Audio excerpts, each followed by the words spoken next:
there are leaders from the US, from several Asian countries, and some from Germany, including the German boss. And he opens this team building session by saying, let's build trust by being very direct and honest with each other. So if you have anything to say, please push back at me and don't hesitate, be very honest and direct. On the US participant side, there's not too much of a response. It's just observation going on. On the Asian side, you can see some uneasiness and silence, really. You could touch the silence. And they are visibly becoming a little smaller in their chairs. And on the German side, you have a response like, yes, that's a good idea. This guy means it. Let's build trust. We keep going with this team building session, doing a few trust building exercises. And then in the afternoon, something surprising happens. One leader from Singapore, she is standing up and facing the boss and saying, I really, really appreciate your invitation to be very direct and honest with you. I would just like to say that here in Asia, we don't do this. We respect the decision of the boss, even if we disagree. So silence now on the German side, and you could see that in the brain of the German participants now, how can we build trust if we can't speak direct and honest? Whereas on the Asian side, you could watch the looks at, from the Asian colleagues at that Singaporean leader. What's she doing there? You shouldn't speak to the boss like this. So we've got a clash here of deep down cultural assumptions. Edgar Schein's model says the observable stuff, the artifacts, the hearable, touchable, visible things, yes, that defines culture as well, and it makes the obvious difference, but that's not the true stuff. The real stuff is deep, deep down with the shared, taken for granted assumptions that actually have dropped out of our consciousness. And there's a deep belief in Germany that that clarity keeps the friendship alive. Whereas in Asia, they say there is not very good fishing in clear water.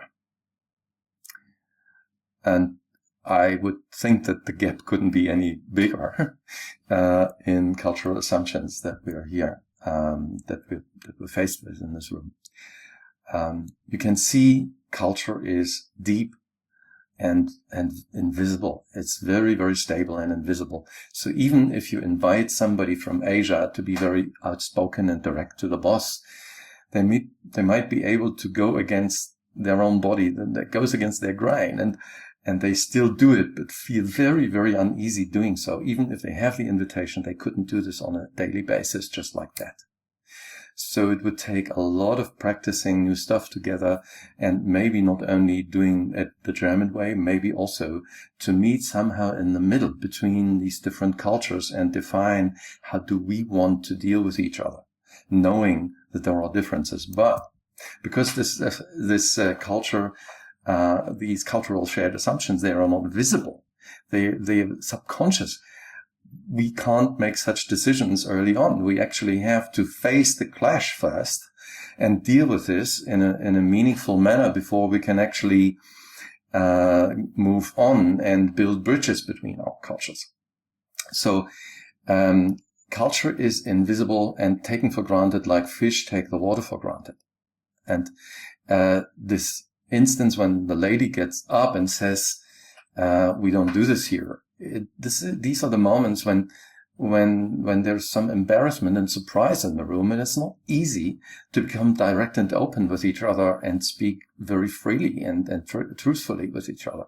It's actually embarrassing, like a little bit of shame in the room, and we're rather avoiding this topic because it feels uneasy. No, in an intercultural context, you would not avoid the topic. You would do what the lady did out of your experience, and she was experienced, your awareness. You just put all your courage together and then stand up and say something to enable the connection. Of course, you would have to say this in an appreciative way. She did do this in an appreciative way. She didn't say your culture is wrong. She didn't say there is a good or bad culture. She said we do this different here.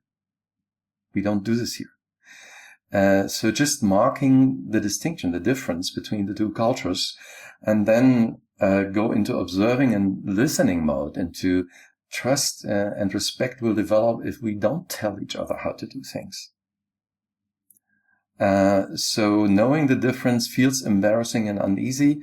It takes a lot of courage and experience and awareness to speak up.